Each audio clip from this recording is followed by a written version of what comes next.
Sezoni 2024-2025 shënon rikthimin në skenë të Partizanit B. Skuadra që ishte paraqitur për herë të fundit në garë gjatë sezonit 2020-2021. Tashmë ekipi i dytë i klubit të kuq u rikthye duke nisur nga kategoria 3. Objektivi i drejtuesit ishte i qartë, gjitën në kategorinë e dytë. Gjithçka nisi me organizimin e skuadrës, e cila ju besua një figurë të njohur të Partizanit, Rinaldo Kalari. Në një kohë rekord, profesori arriti të krijonte boshtin e ekipit me lojtar vendas dhe të huaj, duke ndërtuar një skuadër konkurruese për objektivin sezonal. I vendosur në grupin A, Partizani B u përball me skuadër kryesisht nga veriu vendit si Shiroka, Klosi, Bulqiza, por edhe ekipe me bazë në Tiranë si Himara, UET dhe Eagle FA. Në lojë ishte një vend për gjitje direkt në kategorinë e dytë dhe një tjetër përmes fazës play-off. Starti ishte pozitiv me fitore 4-0 ndaj Shirokës në Arenën e Demave, por në javën e dytë të kuq u ndal në barazim 1-1 në transfer ndaj UET. Më pas se skuadra reagoi fuqishëm me 3 fitore radhazi, ndaj Klosit 6-1, Olimpik Shkodrës 0-1 dhe Himarës 9-1. Pas këtij starti mbretërës erdhi humbja ndaj Bulqizës, në një takim të ndërprerë nga moti i keq dhe i zhvilluar në ditën e dytë, që përfundoi 4-3 për vendasin. Faza e parë u mbyll me 21 dhjetor, me një barazim dramatik 1-1 ndaj Eagle FA, çka e pozicionoi Partizanin B në vendin e dytë. Faza e dytë nisi në mënyrë fantastike me 5 fitore radhazi ndaj Shirokës 0-1, UET 5-0, Klosin 0-3, Olimpik Shkodrës 7-1 dhe Bulqizës 2-0. Seria rezultate pozitive u ndërpret në përballje direkte për vendin e parë ndaj Eagle FA, që fitoi ndeshjen 1-0 mes kontestimesh. Megjithatë, të kuq drejtuar nga Rinaldo Kalari reaguan menjëherë me fitore përmbyllëse të sezonit të rregullt, ndaj Himarës me rezultatin 0-5, duke siguruar pjesëmarrje në play-off. Një sfidë dominuar nga skuadra kuqe, që e mbylli me fitoren 3-0. Në finale përballë Turbinës, të kuq treguan përsëri forcën. 3-0 në Elbasan Arena me gola të hershëm nga Bubakar Yata dhe dopjeta e kolumbianit Contreras në pjesën e dytë. Kështu Partizani B arriti objektivin madhor në gjitjen e kategorinë e dytë, në një sezon të mbushur me gole, emocione dhe garë të fortë, ku triumfuan puna e grupit dhe vizioni afatgjat i klubit. Partizani Channel ka mundësuar një intervistë ekskluzive me trajnerin e skuadrës Rinaldo Kalari. Profesor, ekipi arriti objektivat, si u ndërtua ky sukses dhe cilat janë faktorët kryesorë që ndikuan? Atëre, unë gjatë verës isha impenjuar normalisht në Europë me ekipin e parë, me stafin e profesor Shehet, dhe ishte dyshimi që të vazhdoj me ekipin U21 apo të ndërtoj ekipi dytë apo më saktë Partizani B për të rifilluar edhe një herë tjetër normalisht nga kategoria 3 dhe për të qenë një projekt i rëndësishëm për të ardhmen, për ndërtimin e një skuadre që do bëhej nga lojtarët e moshave, plus edhe lojtarët që nuk merrnin minuta nga ekipi i parë, të ishin pjesë ekipit dytë e Partizanit B për të marrë ato minuta që nuk i kishin në ekipin e parë. Normalisht për hir të vërtetës u vonua pak dhe filloi pak vonë, po themi, dhe shumë afër fillimit të kategorisë 3, plus edhe vështirësia tek organika, sepse shumë lojtarë të akademisë që kishin qenë me mua gjatë viteve me U19 ishin larguar dhe praktikisht duhet ndërtuar një skuadër, po themi, nga zero.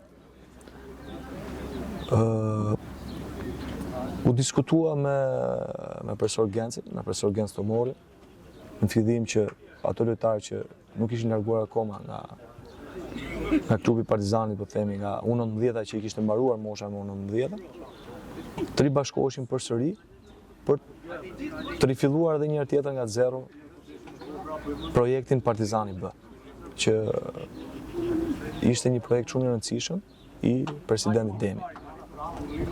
Fillimi normalisht ishte i vështirë sepse kemi filluar për hir të vërtetës me pak lojtarë, stërviteshim gjatë javës 7-8 lojtarë, 9 lojtarë, dhe normalisht nuk mund të quhet një skuadër e mirëfillt me aq pak lojtarë. Por gjithsesi proceset stërvitore kanë qenë normalisht sepse po rifillonte një punë që duhet ndërtuar, por i vërtetës duhet ndërtuar ashtu siç duhej. Proceset stërvitore kanë qenë me ngarkesa të plota. Dhe gjatë kohës filloi të shtoj organika duke marrë dhe ndonjë lojtar, po themi, nga akademia, plus edhe lojtarët që nuk ishin si fillim pjesë e 22-shes të ekipit parë, stërviteshin edhe luanin me Partizanin B. Por për të vërtetës gjatë fazës parë kemi pas vështirësi, sepse organika, siç e thash, nuk ka qenë e plot. Kemi paraqit në disa ndeshje dhe me 11 lojtar, me 12 lojtar. Dhe vështirësitë normalisht ishin prezente për këto arsye që përmenda. Çfarë ka qenë më sfiduese gjatë këtij sezoni për ju si trajner dhe për grupin tërësi? Sfiduese për të vazhduar ty ku e lash ka qenë faza parë. Por i vërtetë që vështirësitë ishin të mëdha. Për shkak të organikës më duhej shumë herë që të modifikoja, të përshtasja lojtarët në pozicione të ndryshme, në role të ndryshme. Për shembull, po ju jap disa detaje për kuriozitet. Ka pas raste që Wingeri ka luajtur mbrojtës i djathtë. Mes fushori qendror ka luajtur qendërmbrojtës. Domethënë sepse e tillë ishte organika. Dhe ajo solli pastaj edhe pjesën tjetër, pjesën e rezultateve që pavarësisht shumë golave të shnuar, ka pasur edhe disa situata që pikërisht këtu do të ndalim pak. Ka pasur momente të sezonit kur ndjet se objektivi mund edhe mos arrijej. Të them të drejtën, nuk ka qenë, domethënë tamam, kështu që mos domethënë të humbisja pjesë, sepse asnjëherë nuk e kam humbur pjesën e besimit. Që ku kam qenë lojtar, apo edhe kur kam filluar të stërvis me shumë vështirësi, po themi, gjatë fillimit tim në këtë profesion, gjatë fillimit karrierës time si trajner, gjithmonë kam pasur besim që do t'i arrija ato që i kisha vënë objektiv vetes. Ka pas vështirësi, por nuk do t'i quaja domethënë dyshime për mos marrit objektivin, sepse vetvete besoja duke marrë parasysh që po punonim shumë, dhe më aq lojtarë sa ishim, po punonim jashtëzakonisht shumë, sepse në futboll ka të bëjë shumë dhëna psikologjike. Thosha lojtarëve gjithmonë që jemi këtu, po jemi rastësisht, sepse do ta fillojmë nga diku. Por për cilësitë që kanë, dhe realisht ashtu është, për cilësitë që keni, duhet të shkojmë shumë më lart. Jo vetëm kategorinë e dytë, por duhet të kalojmë edhe kategorinë e dytë për të shkuar deri aty ku na lejohet deri në kategorinë e parë. Dhe pavarësisht vështirësive, prapë besimi ekzistonte që do të arrinim të objektiv, por për hir të vërtetës lan disa pikë që nuk do t'i linim fazën e parë, për shkak të organikës, për shkak të zgjedhjeve të detyruara, të cunguara kur duhet që të bëhen ndryshimi. Dhe kjo solli, po themi, atë pikavrazhin jo të dur në fazën e parë, që mbyllën me 4 fitore, 2 barazime dhe 1 humbje. Nuk po përmend dhe arsyet e tjera që i kam cituar edhe në mediat shkruar disa herë, por që normalisht janë pjesë e futbollit, gabimet e atyre që gjykojnë neshin, që normalisht ndodhin, siç bëjmë ne gabime, bëjnë dhe ata. Pjesa ku do të qëndrojmë pak është kategoria e tretë, njihet për specifikat e veta, për vështirësitë të disa fushëve. Sa e keni ndier këtë aspekt? Atëherë për transferët, se Arena Demave gjithmonë i ka plotësuar të gjithë standardet. Po. Për hir të vërtetës, shumë fusha i kanë plotësuar standardet, sepse ekipet e grupit Veriut, grupit A, përveç Shirokës që luante ndeshjet tek kompleksi sportiv Zmijani, që i plotëson gjithë parametrat. Kemi shkuar në Klos. Gjithashtu kishte një fushë me tapet artificial të ndërtuar nga Federata Shqiptare e Futbollit që i plotësonte edhe ajo parametrat. Bulqiza, UET-ja luanin në kompleksin në Kamës, kompleksin e ndërtuar nga Federata. Dhe kjo ishte ideja që ne të qëndronim në grupin e Veriut, po themi, për shkak të edhe të fushave. Por ajo pjesa që ja shtonte vështirësinë, po themi, garës, që për hir të vërtetës duhet të falenderojmë Federatën Shqiptare të Futbollit, sepse ishte hera parë imja në këtë kategori si trajner. Dhe duke parë kategorinë, të drejtën jam befasuar nga organizimi i Federatës për një garë shumë të fortë, sepse në këtë kategori duhet ta provosh për ta kuptuar, luajnë realisht lojtar nëpër skuadra si Bulqiza, i Eagle futbolli që doli direkt për disa arsye që nuk është më e nevojshme për t'i thënë, është e zaruar e pjesë, luani lojtarë që kanë qenë superiore. Për shembull ke Bulqiza luante Rapu që ka qenë me luftëtarin e famshëm që shkoi deri në Europë, Bazaj, Aleksi, apo shumë lojtarë tjerë që kanë provu superiore dhe kanë luajtur kundra me, kundër nesh po themi, kundër nesh. Ke ekipet e tjera, Shiroka që kishte një ekip me të vërtet ekip dinjitos, shumë cilësor, që presidenti tyre kishte investuar shumë për ta çuar, edhe ai kishte objektiv për ta çuar deri në kategoritë të parë, me lojtarë tuaj, me shumë sponsor, apo UET-ja apo Eagle që kishin lojtarë që e kanë provuar deri në kategoritë të parë, por që kanë qenë, po themi, kanë qenë rezultativ dhe decisiv për skuadrat e tyre në kategoritë të parë, pavarësisht moshës, po në këtë nivel diferencën në shumë ndeshje e bënte eksperjenca, që do të thotë, sepse futbolli i tillë është, domethënë futbolli nuk ka 1+1 bëjnë 2, po futbolli është gjatë gjithë kohës i paparashikueshëm dhe 1+1 bëjnë dhe 7. Dhe në momentin që bie në intensitetin e këtyre skuadrave, pastaj ishte e vështirë sepse do të përfshinin në eksperiencën e vet, gjë që ne tek shumica lojtarëve nuk e kishim sepse disa vinin nga akademia. Dhe unë i thosha lojtarëve gjithmonë që ne duhet të imponojmë kundërshtarëve intensitetin ton maksimal. Nuk duhet bim asnjëherë në intensitetin e kundërshtarit sepse pastaj çdo gjë bëhet e vështirë. Dhe kjo ka qenë synimi që përveç intensitetit dhe disa lojtarë që kanë qenë me mua gjatë kohës akademisë, po themi që më kanë shoqëruar gjatë kohës akademisë, e kam bërë më të thjesht pjesën e interpretimit manovrës që i quajmë në gjuhën e futbollit, sepse kanë ndihmuar dhe pjesën tjetër, lojtarët e ri të ardhur që të shkrihen dhe të bëhen pjesë, po themi më të thjesht e manovrës. Normalisht me defektet apo me gabimet që janë të pranishme dhe ndodhin në fushën e futbollit. Meqenëse se jemi tek defektet, gabimet, por më shumë tek aspekti zhvillimi individual të lojtarëve gjatë këtij sezoni, sa ka ndihmuar ky sezon me këto mëshirësi, siç e the dhe ti përmend, ka një zhvillim, ka një progres pozitiv në aspekt sa i përket zhvillimit individual. Patjetër ka pas lojtarë që janë zhvilluar shumë dhe normalisht përveç pjesës që ne duhet objektivit që ishte objektivi primar që duhet ngjiteshim kategoritë dytë, ka qenë dhe pjesa e përmirësimit në disa aspekte të lojtarëve të veçantë, sepse siç e the dhe ti pak më parë, kanë ardhur lojtarë që kanë kaluar një periudhë të shkurtër pauze, por kanë bërë mirë direkt në formacion. Po, patjetër, edhe normalisht pjesë e këtij përmirësimi bëhesh kur stërvitesh sistematikisht dhe me intensitetin e duhur. Dhe normalisht në momentin që ndodh kjo, përmirësimi do jetë prezent pa diskutim. Ka pas lojtarë që normalisht ku kanë ardhur në fillim, domethënë në disa aspekte ka pas për të përmirësuar, siç kanë qenë lojtarët nga Afrika, Mitongo, Jata, Diallo. Edhe këtu duhet ndalim pak, pasi edhe këto djem që ti sapo i përmende, do të qenë pjesa më e rëndësishme, si gjithë grupi, por pjesë e rëndësishme e Partizanit B, por si është për ju të shihni një lojtar që e keni drejtuar te Partizani B të debutojë në superiore, të marrë ato minutat e para. Pa diskutim është kënaqësi e veçantë, unë këtë kënaqësi kam pasur edhe ke moshat, ke U19-ta. Më saktë që lojtarë nga U19-ta kanë debutuar me ekipin e parë dhe kanë qenë, po themi, lojtarë që kanë dhënë kontribut goxha të mirë. Nuk po i përmend sepse janë përmendur vazhdimisht.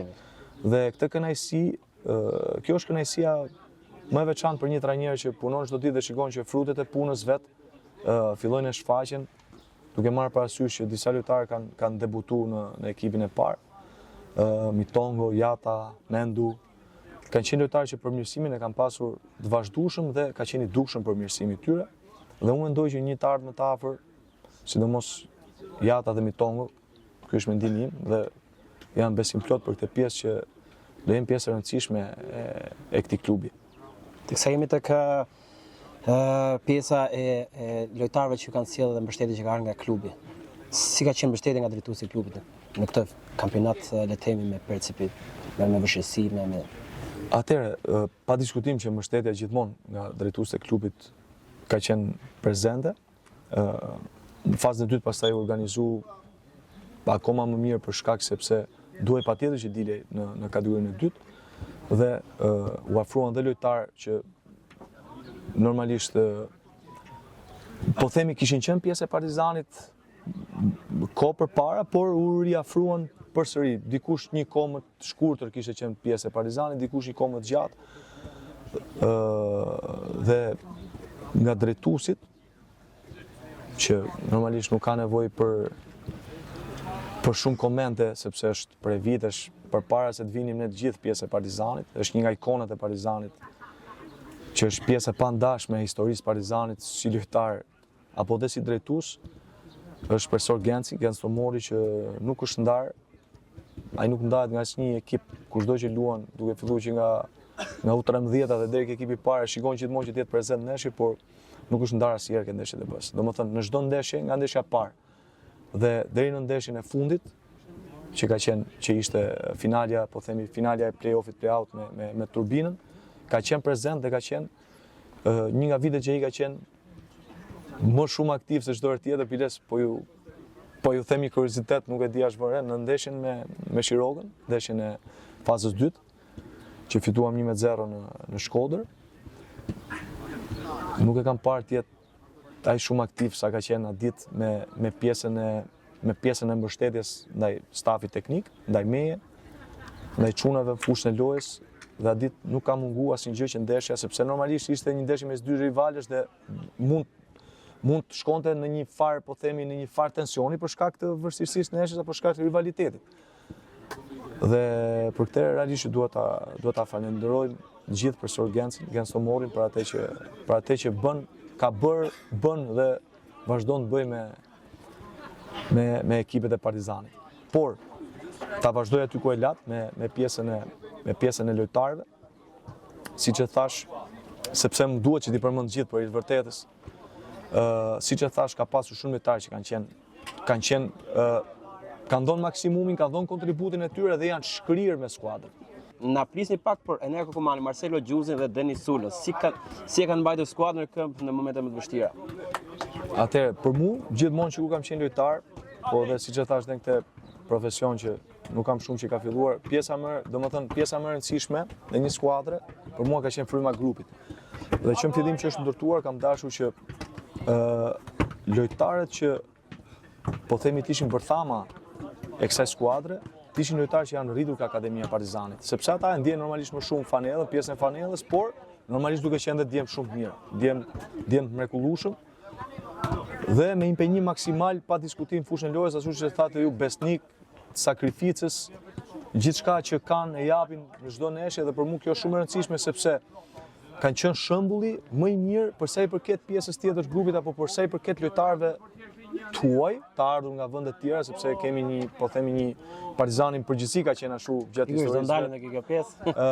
Kanë qenë ata që e kanë udhëhequr pjesën e frymës grupit dhe jo për këtë arsye, jo pa shkak unë i kam vendosur, njëri është kapiteni i skuadrës dhe tjetri është vendas kapiteni i skuadrës, pavarësisht lojtarëve që mund vinin nga ekipi i parë, dhe ky ishte një rregull që u vendosi në fillim. Domethënë, kushdo që të vinte nga ekipi i parë, Enea Kokomani ishte kapiteni i skuadrës, për arsyen sepse është rrit me gjithë ekipet e gjithë Partizanit, dhe Marcel Gjuzi, pavarësisht që ka vetëm, po themi 3 vjet, nuk jam pak me pjesë e Partizanit, por përveç saj është edhe ultra zgurric dhe është një arsye shumë e fortë pastaj për të pasur gjitha këto virtyte dhe për të qenë brenda skuadrës. Partizani juaj ka qenë një ekip etnik dhe ndërkombëtar, harmoni për te kufive. Trajner, ky sezon ka treguar edhe një herë se Partizani është një ekip i ndërtuar nga traditë shqiptare me frymë ndërkombëtare. Si keni përgatitur këtë mozaik të lojtarëve nga Shqipëria, Kosovë, Maqedonia, edhe shtetet tjera si Siria, Kolumbia, Gambia, Nigeria, Kameruni e Kongo? Kur i përmend janë shumë. Është multikombëtar, një skuadër internacionale. Mund ta quajmë ndryshe. E vërtetë është, kur i përmend janë shumë kombësi, por po ti shohësh në fushën e lojës, duket sikur janë, po themi thonjza një kombësi e vetme. Sepse siç e thash në fillim, për mua shumë e rëndësishme fryma e grupit, ka pasur, sepse tani jemi në një intervistë që ka marrë pjesa e neshjeve, ka pasur situata që normalisht nuk ndodhin në futboll, sidomos nëpër ndeshje kur unë kërkoj gjithmonë intensitet maksimal, dy luftimet janë të forta dhe mund ndodhi dhe ne shkëndi, po themi, keq kuptim, sepse çdo secili nga këto lojtarë që përmendet ju kanë kombësinë e tyre, kanë zakonet e tyre, kanë traditat e tyre, vinë në një vend ndryshe dhe normalisht janë gjëra që ndodhin.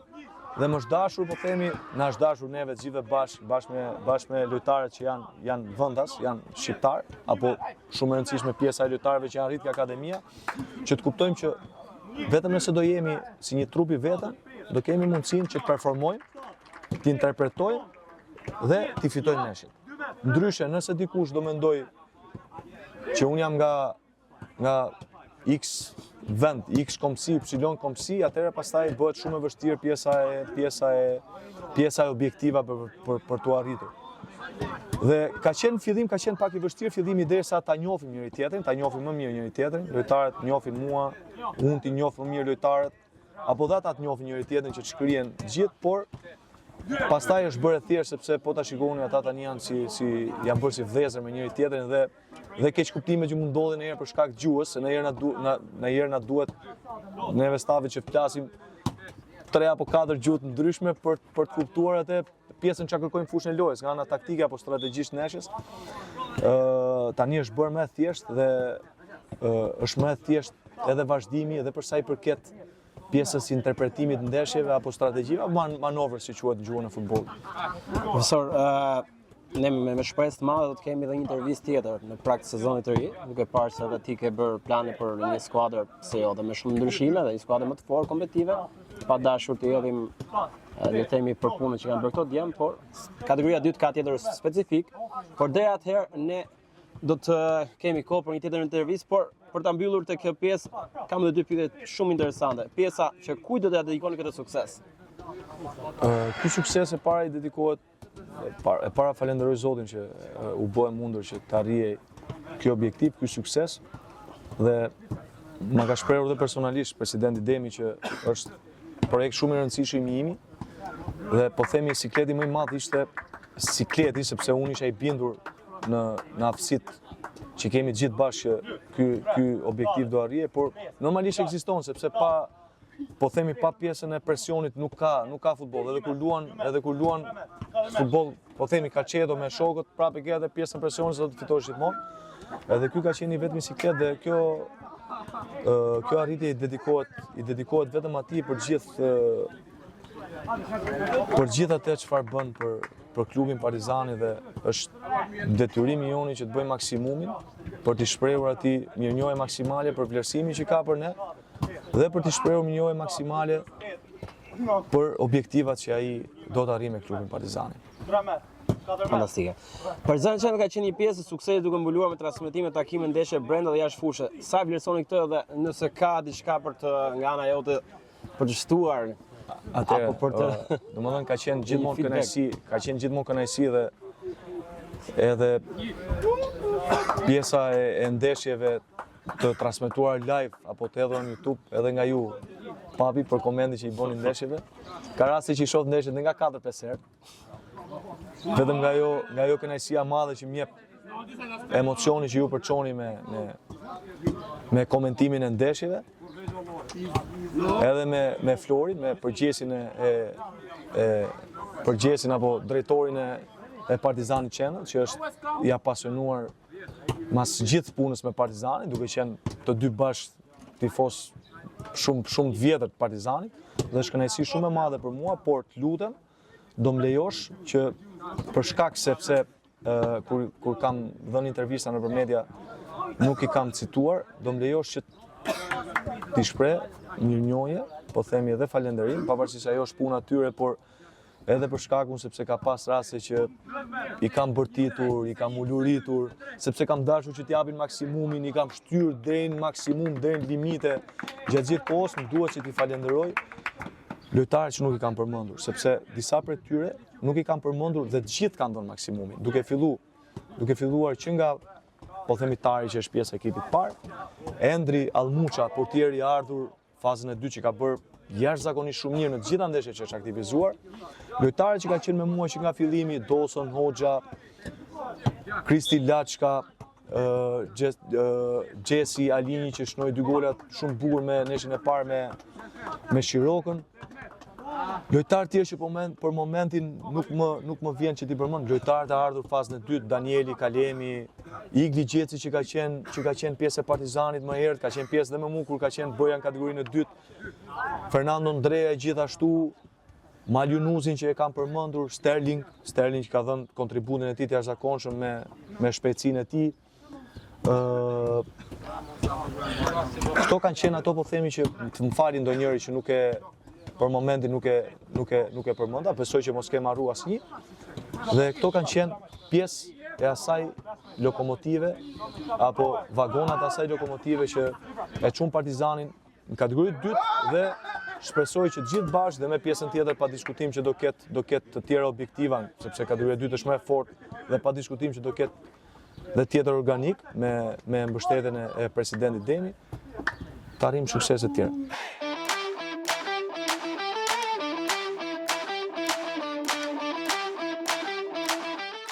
Enea, si ndjesh kur mban shëritin e kapitenit e Partizanit B dhe çfarë përgjegjësie ndjen ndaj shokëve të ekipit? Enea, si ndjesh kur mban shëritin e kapitenit e Partizanit B dhe çfarë përgjegjësisht ndjen ndaj shokëve të ekipit? Shëriti për mua është një vlerësim shumë i madh nga klubi që më është besuar, duke ditur që jam pjesë e Akademisë Partizanit që prej grup moshave U13, ndjej një përgjegjësi të madhe dhe respektoj shumë shëritin. Ka pasur ndonjë moment këtë sezon ku ke ndjer peshën e vërtetë e kapitenit në dhomat e zhvesë apo në fushë? Po, ka qenë pas ndeshjes me Bulqizën, kur ne psuam humbjen e parë 4-3, ishte pak disi si një zhgënjim drejt rrugës që kishit nisur për kategorinë e dytë. I mblodha çunat edhe ju thash që rrugtimi nuk mbyhet me një humbje, por do të vazhdojmë rrugtimin tonë drejt kategorisë dytë. Çfarë përfaqëson për ty fanella e kuqe dhe çfarë do thotë të jesh zëri i parë në fundin në fushën për Partizanin? Fanella kuqe është një fanellë që ka shumë peshë, është legjenda e Shqipërisë, Partizani. Ka qenë dëshirë jo vetëm e imja, por edhe prindërve dhe familjes time, që kanë suportuar gjithmonë Partizanin. Të jem zëri i ekipit është privilegj për mua. Kapiteni shpesh është ura mes stafit dhe grupit. Si ka qenë bashkëpunimi me trajnerin Kalar gjatë sezonit? Po, duke qenë se kam qenë me profesor Kalarin që prej grup moshës U19, kemi pasur një thjeshtësi në komunikimin tonë, kam përcjellur mesazhet që kanë dashur lojtarët ose pa kënaqësi, ka qenë bashkëpunimi shumë okej. Edhe pjesa pyetja më e fundit që i përket Partizan Channel. Ishte Partizan Channel, keni shkarkuar aplikacionin? Po, dhe ja sugjeroj gjithëve ta instalojnë këtë program. Për të marrë vesh çdo gjë.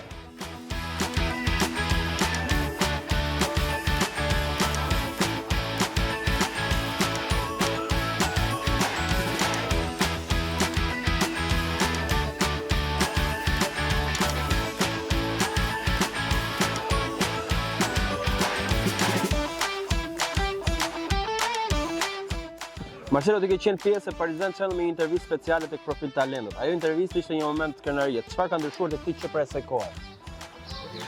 Ka ndryshuar shumë gjëra. Nga ajo kohë kam qenë më i vogël. Jam rritur më shumë fizikisht dhe mentalisht.